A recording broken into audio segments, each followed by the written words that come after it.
Assalamualaikum warahmatullahi wabarakatuh. Innal hamdalillah nahmaduhu wa nasta'inuhu wa nastaghfiruh wa na'udzu billahi min shururi anfusina wa min sayyiati a'malina. May yahdihillahu fala mudilla lahu wa may yudlil fala hadiya lahu. Wa asyhadu an la ilaha illallah wahdahu la syarika lahu wa asyhadu anna Muhammadan abduhu wa rasuluh. Allahumma shalli wa sallim ala sayyidina Muhammad wa ala alihi wa sahbihi ajma'in. Amma ba'd. Kita lanjutkan pembahasan dari kitab Aina Nahnu min Akhlaqis Salaf, di mana kita dari akhlak para ulama generasi terdahulu yang saleh. Kita masih sampai pada pembahasan bagaimana adab para ulama generasi terdahulu dalam berbicara. Wakila lil Fudail bin Iyad, dikatakan kepada Al-Fudail bin Iyad, "Maz-zuhud?" Qala al-qunu'. Apa itu zuhud? Zuhud itu adalah qanaah. Maksudnya adalah ketika seseorang meninggalkan dunia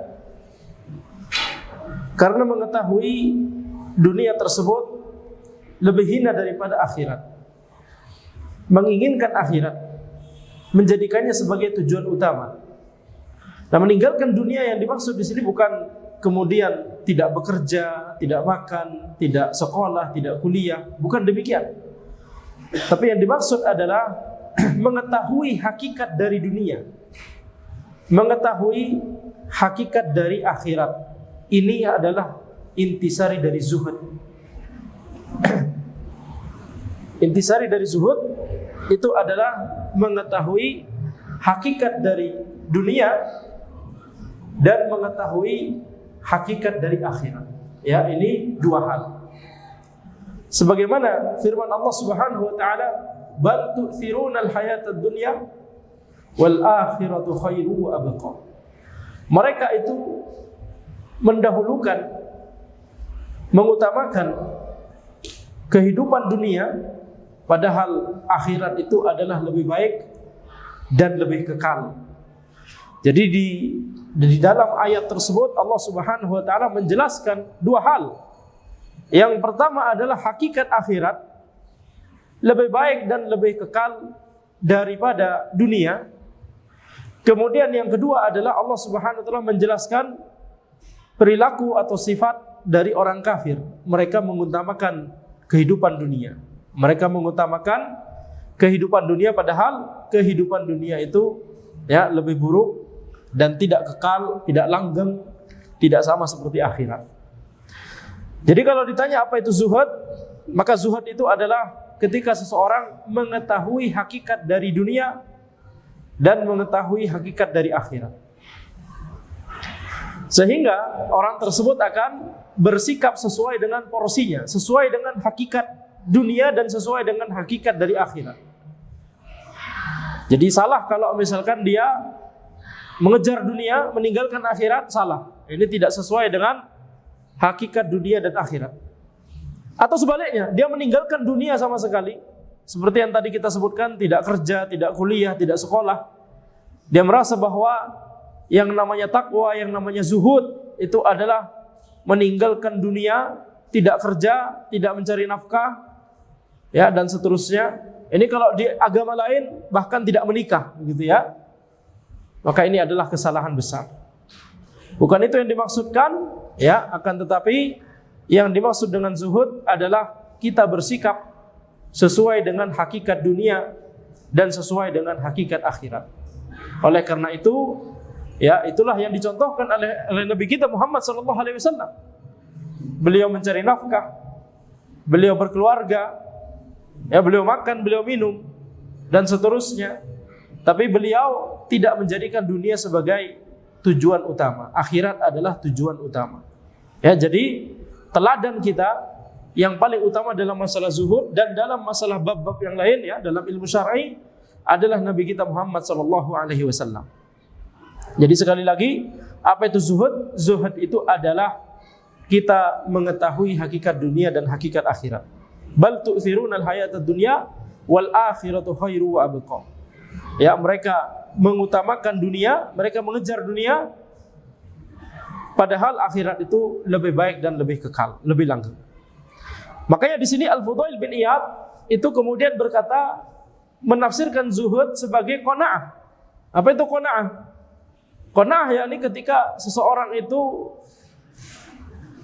tenang dengan apa yang dia dapatkan dari porsi dunia ini. Dia meyakini dan menyadari dan mengetahui bahwa itulah yang Allah tetapkan untuknya.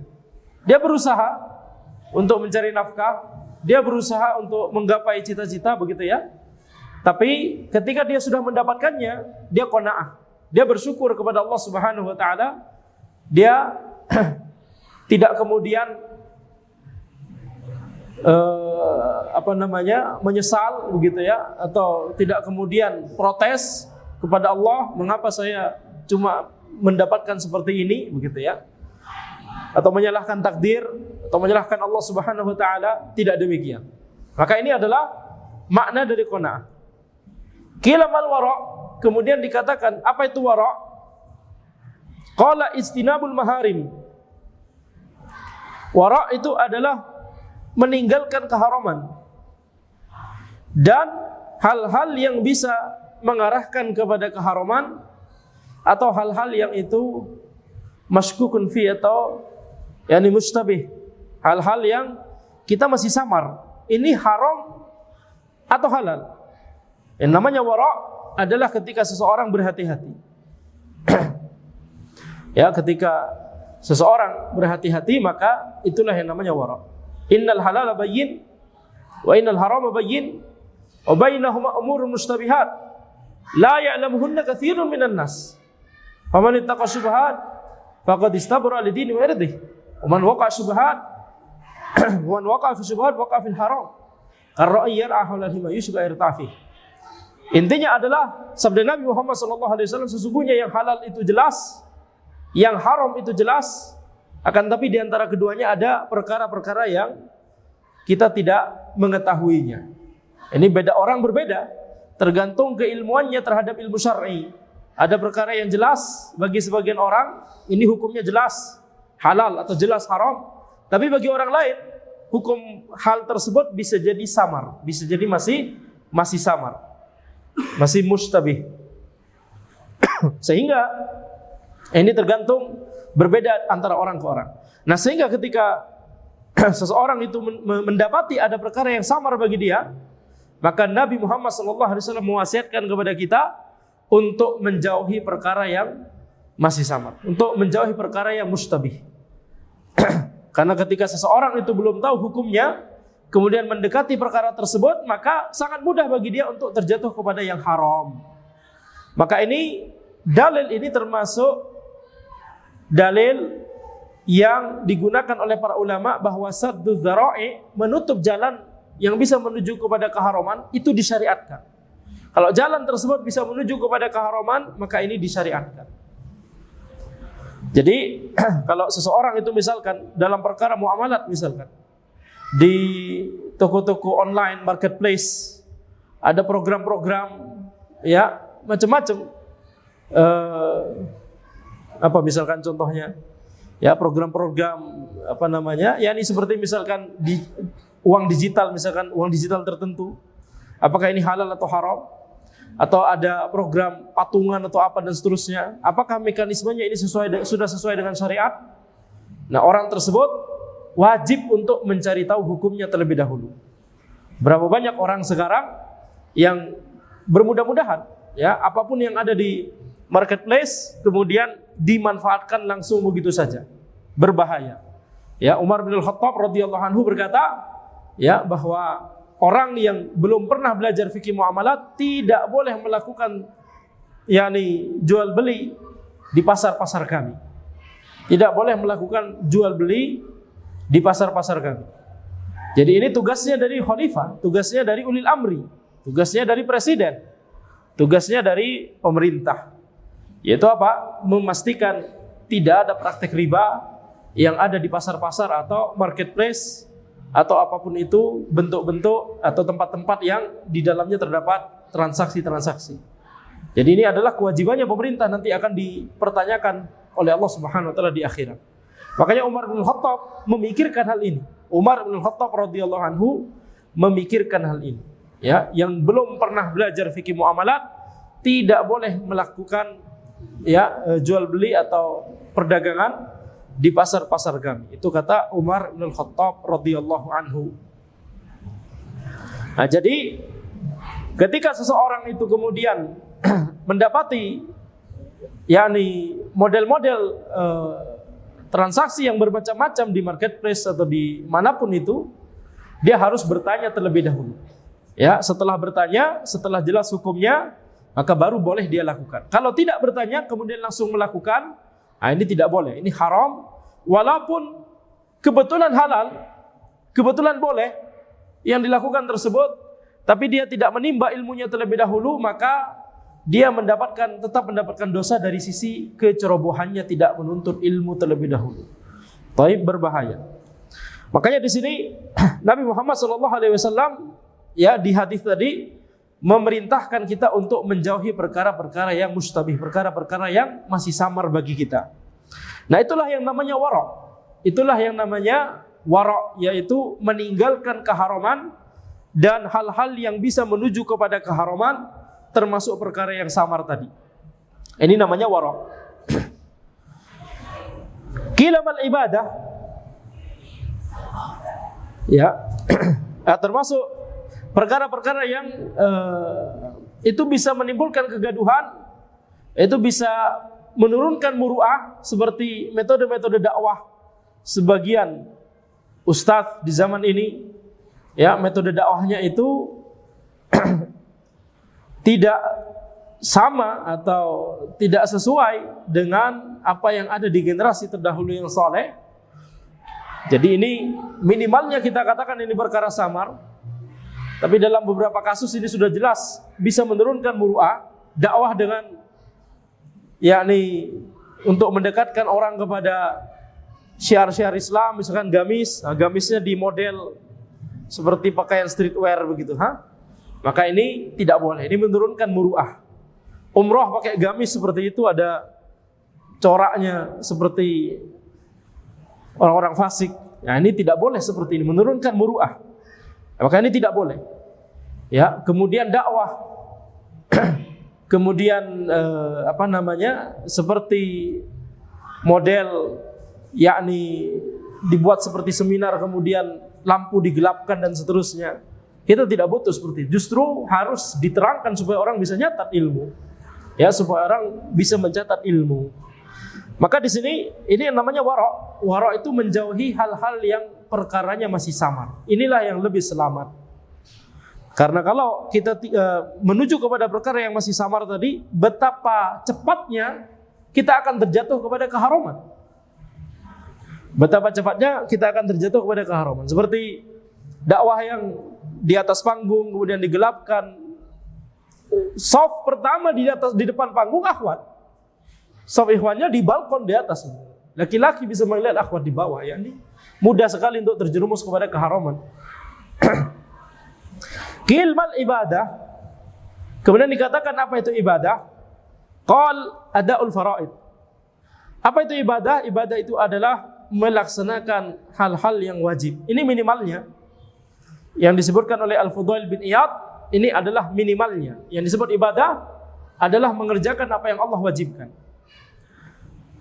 Kalau dia melaksanakan semua yang Allah wajibkan, akan masuk surga, sebagaimana pertanyaan orang Arab Badui kepada Nabi Muhammad SAW. Tetapi berapa banyak dari kita yang bisa melaksanakan seluruh perkara yang wajib tanpa ada celah, tanpa ada kekurangan? Semua dari kita itu pasti ada kekurangan dalam melaksanakan ibadah-ibadah yang wajib. Makanya para ulama menjelaskan harus kita semangat untuk mengerjakan amalan ibadah yang sunnah dalam rangka untuk menutupi kekurangan-kekurangan dari ibadah wajib kita, dan dalam rangka untuk menjadi benteng. Kalau seseorang itu meninggalkan perkara sunnah, ibadah yang sunnah maksudnya, amalan ibadah yang sunnah, maka akan sangat mudah bagi dia untuk kemudian meninggalkan ibadah yang wajib. Dahulu misalkan sering sholat rawatib, sholat wajib dan juga sholat rawatib, sholat sunnah rawatib, Tapi lama-kelamaan mungkin karena futur kemudian malas melakukan sholat sunnah rawatib, akhirnya sholat wajibnya saja. Nah ini kalau misalkan dia benar-benar mengerjakan sholat wajib tersebut dengan baik, kita katakan ya ini minimalnya seperti itu, nggak boleh lebih kurang, nggak boleh kurang daripada itu. Baik. Tapi lama-kelamaan kemudian ya karena dia melakukannya karena futur, kemudian akhirnya yakni orang yang futur biasanya gimana kalau meninggalkan sholat sunnah rawatib? Ingin cepat ya. Tidak mau berlama-lama di dalam sholat. Sehingga lama-lama dia tinggalkan sholat sunnah rawatib tersebut, mengerjakan sholat wajibnya saja, kemudian nanti upgrade. Ya, keburukannya upgrade. Lama-lama dia tidak merasa betah dengan sholat wajib yang dia kerjakan tersebut, dia pengen cepat. Lama-lama tidak tumakninah sholat wajibnya. Sholat wajibnya dikerjakan dengan cepat, tidak tumakninah, terlalu cepat. Ya, seperti orang terburu-buru sehingga tidak tumakninah gerakannya, tidak sah sholat wajibnya. Ya, tidak sah sholat wajibnya atau bahkan menunda sholat wajib misalkan. Baik, maka ini adalah madarat ketika seseorang itu meninggalkan amalan-amalan ibadah yang sunnah karena futur, karena malas. Nah, kalau misalkan ada uzur lain, ya maka ini ya beda permasalahan. Ya, beda permasalahan. Seperti ketika safar misalkan. Salat sunnah rawatib itu ditinggalkan oleh Nabi Muhammad SAW ketika safar, kecuali salat sunnah qabliyah fajr, ya qabliyah subuh. Selalu beliau lakukan walaupun safar. Qila mat tawadu, kemudian ditanyakan kepada Al-Fudail bin Iyad, apa itu tawadu? Maka Al-Fudail bin Iyad berkata, antakhdu'a lil haq. Tawadu itu adalah engkau itu tunduk kepada al-haq, tunduk kepada kebenaran. Ini namanya tawadu. Jadi tawadu yang utama, tawadu di situ ada dua makna. Makna yang paling utama, kemudian makna yang sama-sama pentingnya juga, akan tapi di bawah makna yang pertama. Makna yang paling utama dari tawadu adalah kita menundukkan diri kita kepada kebenaran. Ya, kita menundukkan diri kita kepada kebenaran. Jadi kalau misalkan sudah jelas dalilnya dari Al-Quran dan As-Sunnah, kita mengikutinya, maka ini tawadu dengan makna tawadu yang paling utama. Makna tawadu yang kedua itu adalah ketika seseorang itu ya tidak melakukan kibr, tidak melakukan ujub, tapi dia memiliki adab yang baik kepada orang lain, tidak ada kibr, tidak ada ujub. Nah, ini makna yang kedua. Makna yang kedua. Makanya ketika ada sebagian orang yang mengatakan, yakni kaum muslimin kasar-kasar, lihat orang kafir, ya baik-baik semua, orangnya baik, tidak sombong kepada orang lain dan seterusnya. Maka ini cuma memperhatikan makna tawadu yang kedua, sedangkan tidak memperhatikan makna tawadu yang pertama. Ya, jadi dia bersikap baik, memiliki muamalah yang baik kepada orang lain, tapi dia tidak memiliki muamalah yang baik sama sekali kepada Allah Subhanahu wa taala. Jangan lupa, muamalah seseorang itu ada muamalah dengan sesama makhluk, seperti dengan sesama manusia, dengan binatang, dengan hewan, ya. Ada muamalahnya juga, ada adabnya juga. Dengan pepohonan ada adabnya juga. Ya, Nabi Muhammad SAW melarang seseorang untuk menebang pepohonan secara sembarangan. Tapi ada muamalah yang lebih penting daripada itu, yaitu muamalah dengan Allah Subhanahu wa taala. Maka ini makna tawadu yang pertama, yang utama, itu adalah ketika seseorang menundukkan dirinya kepada al-haq, mengikuti al-haq, mengikuti dalil, tidak peduli apakah dalil tersebut sesuai dengan seleranya atau tidak. Wa qala asyaddul wara' fil lisan. Kemudian Al-Fudail bin Iyad rahimahullah berkata, asyaddul wara' fil lisan. Wara' yang paling susah itu adalah dalam masalah lisan. Wara' yang paling susah itu adalah dalam masalah lisan. Tadi wara' apa definisinya? Meninggalkan keharaman dan meninggalkan perkara-perkara yang bisa menuju kepada keharaman atau perkara-perkara yang samar. Perkara-perkara yang samar Ketika ditinggalkan ini wara'. Nah, maka ketika disebutkan wara' yang paling susah itu adalah dalam masalah lisan. Karena orang itu mudah sekali untuk mengucapkan sesuatu dengan lisannya.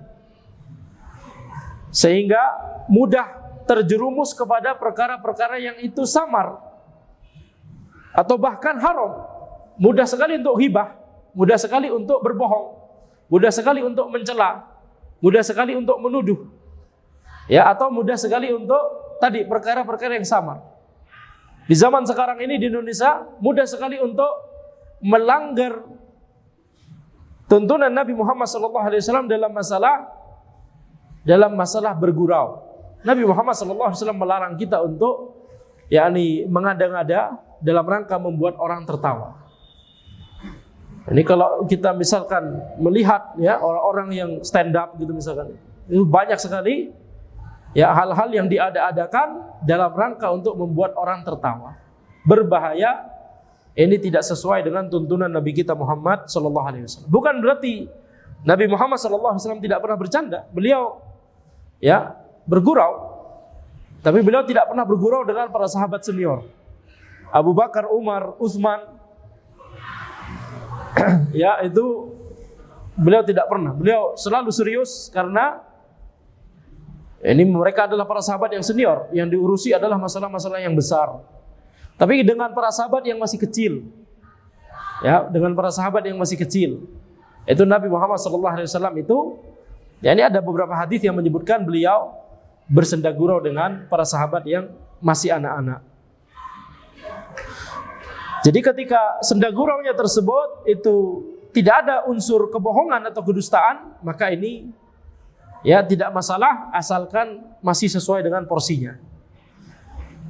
Jadi wara' yang paling susah itu adalah wara' yang dilakukan oleh lisan. Itu susah sekali. Para ulama mengatakan anggota tubuh yang paling aktif bergerak dalam tubuh manusia itu adalah lisan. Ya, yang paling cepat gerakannya adalah lisan. Yang paling aktif gerakannya adalah lisan. Ya, jadi ini kata para ulama. Tidak perlu kemudian antum bikin eksperimen, nggak perlu. Kira-kira dalam 1 menit tangan bisa bergerak dengan berapa hertz frekuensi? Tidak perlu ya.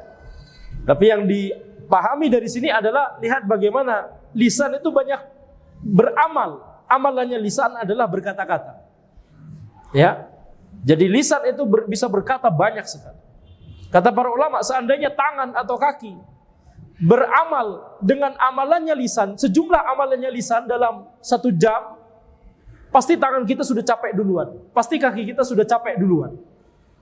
Nggak usah dicoba, makanya Nabi bilang, nggak usah bikin eksperimen untuk mencoba. Bukan itu poinnya. Baik, ini susah kalau menghadapi mahasiswa engineering ini begini, betul tidak? Segala sesuatu harus precise. Tidak demikian ya. Tapi yang dimaksud adalah lihat bagaimana amalannya lisan itu banyak. Lisan kita bisa berkata-kata, bisa melakukan sesuatu yang berkata-kata itu banyak sekali. Makanya ya Allah Subhanahu wa taala banyak membuat atau banyak menetapkan, banyak mensyariatkan amalan-amalan untuk lisan. Banyak mensyariatkan amalan untuk lisan, kemudian memberikan pahala yang besar untuk amalan tersebut. Ya, jadi seperti misalkan kalimatan khafifatan fil lisan, thaqilatan fil mizan.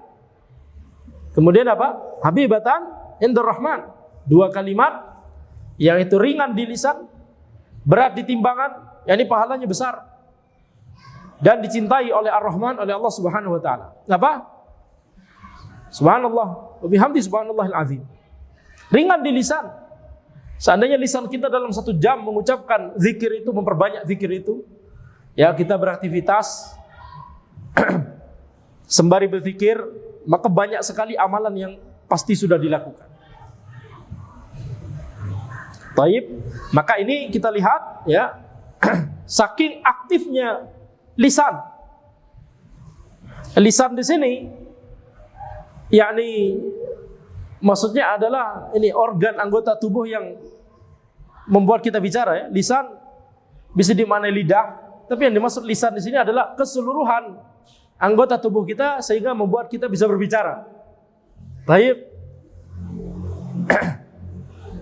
Jadi apa saja anggota tubuhnya itu? Nah, tanya kepada calon dokter. Syekh Harith. Baik, apa saja? Ya, pita suara, lisan, mulut, ya, rahang, semuanya. Nah, itu bisa masuk dalam makna lisan di sini. Jadi kita lihat kata Al-Fudail bin Iyad, wara' yang paling susah adalah dalam masalah lisan. Itu mengapa kemudian Az-Zahabi berkata, qala Az-Zahabi hakadha huwa. Inilah realita yang terjadi. Inilah benar yang disebut Al-Fudail bin Iyad. Faqad tara ar-rajula wara'an fi ma'kalihi wa malbasihi wa muamalatihi. Engkau bisa jadi melihat seseorang itu wara' dalam makanannya, dia hati-hati dalam masalah makanan. Tidak mau makan yang haram. Dia hati-hati dalam masalah pakaian, tidak mau memakai pakaian hasil curian misalkan. Wa muamalatihi, dia hati-hati dalam masalah muamalahnya, dia tidak mau menipu orang, menzalimi orang dalam masalah jual beli misalkan, enggak mau riba dan seterusnya. Masalah makanan juga dia tidak mau yang haram. Tapi ketika berbicara banyak keharaman yang diucapkan. Banyak keharaman yang diucapkan. Kita lihat misalkan mayoritas kaum muslimin di negeri kita, kalau ditanya mau makan babi, alhamdulillah tidak ada yang mau, insyaallah ya. Sebagian besar paham itu haram. Wara' dalam masalah makanan, tidak mau makan babi dan khamr misalkan. Ya, bahkan sebagian yang minum khamr, peminum khamr dari kalangan kaum muslimin kalau ditanya mau makan babi, tidak mau, itu haram. Padahal candu khamr. Nah, tapi dalam masalah, jadi dalam masalah makanan wara', dalam masalah pakaian wara', dalam masalah muamalah jual beli wara', tapi dalam masalah lisan tidak wara'. Ini kata Az-Zahabi rahimahullah. Wa idza tahaddatsa yadkhulu alaihi ad-dakhil min hadithihi. Kalau dia berbicara, maka ada hal-hal yang ekstra yang ada dalam pembicaraannya. Fa imma ayataharras sidq fala yukmilu sidq. Bisa jadi dia berusaha jujur tapi kejujurannya tidak sempurna, ada kebohongannya sedikit. Wa imma ayasduq fayunammiku hadithahu liyumdah 'ala al-fasahah. Kalau dia beneran jujur 100%, maka bisa jadi dia memperbagus bicaranya sehingga dipuji. Karena oh ini orang yang fasih, orang yang ketika berbicara itu bagus sekali pembicaraannya, pemikirannya. Jadi kata Az-Zahabi, antara orang ini nggak bisa jujur, dia berusaha jujur tapi tetap ada kebohongannya, atau dia jujur tapi kemudian ada riya. Riya dalam masalah lisan itu adalah di antara hal yang menghancurkan kewaraan lisan. Riya dengan perkataannya, riya dengan pemikirannya. Wa imma ayuzhira ahsana ma indahu liyu'azzam. Bisa jadi dia menampakkan apa yang lebih bagus daripada yang dia sebenarnya, supaya dia dimuliakan, diagungkan oleh orang, dipuji oleh orang. Wa imma yaskut fi maudhi'il kalam. Bisa jadi dia malah diam. Padahal seharusnya berbicara, dia malah diam. Liyuthna alai, supaya dipuji. Masya Allah, orang ini wara', yang lain bicara dia diam karena kehati-hatiannya. Wa dawa'u dzalika kullihi al-inqita'an 'anil nas illa minal jamaah. Kemudian Az-Zahabi berkata, obat dari ini semua adalah meninggalkan manusia kecuali dari jamaah, yakni sholat jamaah. Ini meninggalkan, tidak banyak berkumpul dengan orang-orang. Bukan meninggalkan secara mutlak, tapi tidak banyak berkumpul dengan orang-orang. Maksudnya berkumpul yang tidak bermanfaat. Maksudnya berkumpul yang tidak bermanfaat. Nongkrong, yakni sehingga kemudian bicara ngalor ngidul, bicara ngawur, bicara hal-hal yang mungkin awalnya mubah-mubah saja, tapi lama kelamaan kemudian berkembang kepada hal-hal yang haram yang dibicarakan. Ini adalah kata Az-Zahabi, ini menghancurkan wara' dalam masalah lisan. Kecuali kalau ada salat berjamaah, kecuali ada yakni pertemuan yang penting, kecuali ada hal-hal yang memang itu maslahat untuk kita berkumpul dengan orang, maka baru kemudian orang tersebut bisa berkumpul dengan orang lain. Jadi intinya kata Az-Zahabi, tinggalkan majelis yang tidak banyak atau bahkan tidak ada manfaatnya sama sekali. Ini kunci supaya kita tetap menjaga kewaraan dalam masalah lisan. Tinggalkan majelis yang itu kurang bermanfaat. Habis kuliah atau habis bekerja misalkan, ya, kemudian di jam istirahat, kalau kita mengetahui bahwa kawan kita ini setiap jam istirahat atau setiap selesai kuliah, dia pasti mengajak kita untuk berbicara yang tidak-tidak. Nah, ini kita harus cari cara untuk menghindari sedikit demi sedikit, ya. Jadi tinggalkan majelis yang kurang bermanfaat atau bahkan tidak bermanfaat sama sekali, dalam rangka supaya kita memiliki wara' dalam masalah lisan. Nah, wara' dalam masalah lisan tidak hanya lisanul qaul, tidak hanya lisanul qaul, yaitu ucapan lisan, ucapan lidah kita, mulut kita, tapi juga lisanul kitabah, tapi juga tulisan di media sosial. Ya, ini kita juga harus wara', hindari mengikuti, memfollow akun-akun yang itu bisa menghancurkan kewaraan kita dalam masalah tulisan. Tulisan dalam masalah ini dihukumi seperti perkataan kita juga, walaupun kita tidak berkata-kata, kita diam saja, tapi jari kita ngetik, ini terhukumi kalam kita juga. Kita akan dimintai pertanggungjawabannya nanti juga di akhirat. Ya, maka wara' dalam masalah lisan tidak hanya lisanul qaul, tapi juga lisanul kitabah. Lisanul qaul itu adalah ucapan lidah, mulut. Tapi lisanul kitabah itu apa? Tulisan kita. Ini kita harus juga menjaga kewara'annya. Tidak kemudian berdebat, tidak kemudian membahas hal-hal yang tidak bermanfaat, tidak kemudian yakni apalagi mengatakan hal-hal yang haram gitu ya. Tidak memfollow akun-akun yang tidak bermanfaat atau kurang bermanfaat, itu tinggalkan semua, unfollow semua, ya. Tapi sebaiknya ikuti akun-akun yang bermanfaat. Ini penting dalam rangka untuk menjaga kewaraan kita. Jadi yang mubah boleh, ya, misalkan terkait hobi kita misalkan, atau terkait ilmu dunia misalkan, terkait ilmu-ilmu kesehatan, atau ya berita yang mubah gitu ya misalkan. Selama itu mubah-mubah saja, maka Allah alam tentunya tidak masalah, hukum asalnya mubah.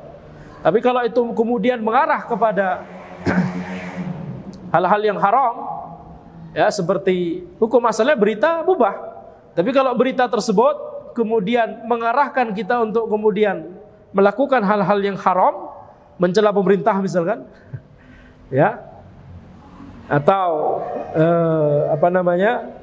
yakni isi beritanya adalah keharaman, atau membuat orang jadi melakukan keharaman, ini ditinggalkan, ya, ini ditinggalkan. Yang paling aman adalah follow akun-akun dakwah, masya Allah. Zaman sekarang akun-akun dakwah itu banyak, alhamdulillah. Jadi itu harus dimanfaatkan. Nah, ini supaya apa? Tujuannya tadi supaya kewaraan itu terjaga. Kewaraan dalam masalah lisan, baik lisanul qaul ataupun lisanul kitabah. Jadi asupan akun-akun, misalkan channel-channel YouTube yang kita subscribe gitu ya, itu akan mempengaruhi apakah kita masih memiliki wara' atau tidak. Silakan subscribe tadi hal-hal yang mubah, selama tidak ada hal-hal yang haram gitu ya, atau bisa kita siasati. Videonya ada musiknya, tapi kalau kita bisa mute, kita masih bisa mengikuti isi dari videonya, karena mungkin ada tulisannya, tanpa mendengarkan background musik yang haram tersebut, maka itu harus dilakukan, ya. Baik. Jadi di sini ini kita lihat di sini kewaraan dalam masalah lisan itu inti utama dalam riwayat ini. Wa qala Ahmad bin Abil Hawari hadatsana Abu Abdullah Al-Antaqi qala Islam Al-Fudail wa Thawri fatadzakara. Ahmad bin Abil Hawari berkata, telah meriwayatkan kepada aku Abu Abdullah Al-Antaqi, beliau berkata Fudail bin Iyad dan Ats-Tsauri itu bertemu, kemudian mereka saling melakukan mudzakarah, saling murajaah ilmu. Ini kebiasaan para ulama generasi terdahulu yang saleh. Ketika bertemu, maka mereka saling murajaah. Ini yang dilakukan oleh Al-Fudail bin Iyad dan Ats-Tsauri, Sufyan Ats-Tsauri rahimahumallahu taala. Enggak jauh zamannya dengan Al-Imam Syafi'i, Al-Imam Ahmad. Taib. Dan ini kita lihat misalkan kalau di zaman kontemporer misalkan ya, yang Anda tahu di riwayat yang sahihah, yang cerita yang sahihah insyaallah. Seperti misalkan Syekh Mukbil sakit, dirawat di rumah sakit, dijenguk oleh ulama yang lain. Kemudian apa yang mereka bicarakan? Murojaah sanad. Perawi ini meriwayatkan dari perawi siapa saja, kemudian dari siapa saja, kemudian nanti meriwayatkan kepada siapa saja. Ini ketika sakit di rumah sakit, murojaahnya apa? Murojaahnya adalah yakni turuk ar-riwayah, jalan-jalan periwayatan dari seorang perawi, beberapa perawi yang dibahas. Kita kira-kira kalau kita kemudian misalkan sakit atau menjenguk orang sakit, apa yang dibahas kira-kira? Ya, yang dibahas tentunya mungkin ya tidak mungkin bukan masalah ilmu. Ini makanya kita harus introspeksi. Ketika kita bertemu dengan sesama penuntut ilmu, bertemu dengan sesama teman yang sama-sama menuntut ilmu syar'i, Masya Allah, ini kenikmatan, harus sama-sama murojaah. Antum sudah baca kitab apa pekan ini? Minimal begitu, pekan ini, jangan hari ini. Antum sudah baca kitab apa hari ini? Itu mungkin terlalu berat, walaupun seharusnya itu yang ditanyakan. Antum sudah baca kitab apa hari ini? Tolong ceritakan kepada ana, sampaikan kepada ana faidah yang antum baca dari kitab tersebut. Itu harusnya. Tapi mungkin berat ya, mungkin sibuk. Bisa jadi ini dari pagi sudah ke kampus, selesai dari kampus langsung ditanya kitab apa yang antum baca hari ini. Belum sempat. Nah, makanya ana katakan pekan ini, anggaplah pekan ini ya. Ini agak turun standar dikit. Baik, kitab apa yang antum baca pekan ini? Ini harus kesehariannya anak Wisma ini saling menanyakan kitab apa yang antum baca pekan ini. Yang di luar kajian, yang kitab yang antum baca sendiri, apa yang antum baca? Yang itu sudah di level antum untuk bisa membacanya. Jangan kitab yang ketinggian, nanti pusing sendiri. Ya tidak akan bisa. Ya tidak akan bisa kalau kitabnya yang dipilih ketinggian. Tapi pilih kitab yang berada di marhalah atau level kita. Nah kita harus saling bertanya dengan kawan-kawan kita. Kitab apa yang antum sudah baca pekan ini?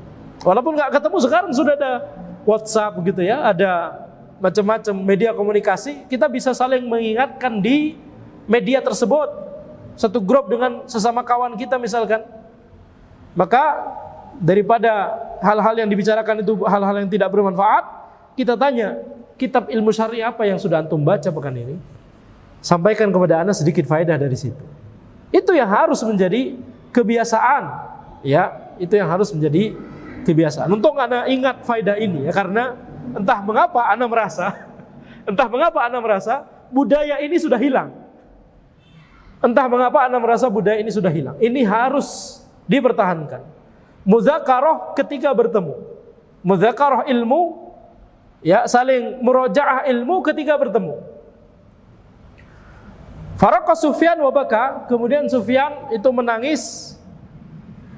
Summa qala, kemudian beliau berkata, Sufyan Ats-Tsauri beliau menangis kemudian berkata, arju ayyakuna hadzal majlis alaina rahmatan wa barakah. Aku berharap majelis ini adalah menjadi rahmah dan barakah dari Allah kepada kita. Faqala lahul Fudail, kemudian Al-Fudail berkata, lakinni ya Abu Abdullah, akhafu an la yakuna adara alaina minhu. Akan tapi aku khawatir wahai Abu Abdullah, aku khawatir ini justru malah menjadi lebih buruk bagi kita, bukan malah menjadi rahmah dan barakah. Alasta takhallasta ila ahsani haditsik, bukankah engkau ketika berada di majelis ini engkau akan mengucapkan perkataanmu yang paling bagus? Wa takhallastu ana ila ahsani hadithi, aku juga mengatakan perkataanku yang paling bagus. Fatazayyanta li wa tazayyantu lak, kemudian engkau memperbagus kondisi dirimu hanya untukku dan aku memperbagus kondisi diriku hanya untukmu, bukan karena Allah ya. Kalau itu yang terjadi apa? Fabaka Sufyan, kalau itu yang terjadi maka itu riya. Seharusnya yang dilakukan oleh kita adalah kita mengucapkan perkataan al-haq, kita mengucapkan perkataan yang indah karena Allah Subhanahu wa taala, bukan karena supaya dipuji oleh orang. Fabaka Sufyan, kemudian Sufyan malah tambah menangis. Wa qala ahyaitani ahyakallah, engkau menghidupkanku, yakni menyadarkanku, ahyakallah, semoga Allah yakni memberikan kehidupan yang baik untukmu. Itu makna dari ahyakallah di dunia dan di akhirat. Baik. Jadi kita lihat di sini perkataan lisan ketika yang diucapkan sudah benar. Kalau tadi kan kita membahas warok dalam masalah lisan, jauhi perkataan yang haram, betul tidak? Warok dalam masalah lisan, jauhi perkataan yang haram, jauhi perkataan yang itu samar. Perkataan yang sudah bagus saja, perkataan yang hak, tetap harus kita hati-hati. Kita ucapkan perkataan itu karena Allah, bukan karena orang, bukan karena pujian orang, bukan karena ingin dilihat bagus oleh orang. Karena itu justru bukan menjadi rahmah dan barakah, tapi itu justru menjadi musibah, naudzubillah min dzalik. Maka demikian yang bisa kami sampaikan dalam pertemuan kita kali ini. Insyaallah kita lanjutkan di pertemuan berikutnya. Hadza wallahu a'lam. Subhanakallahumma wa bihamdika asyhadu an la ilaha illa anta astaghfiruka wa atubu ilaik. Wassalamualaikum warahmatullahi wabarakatuh.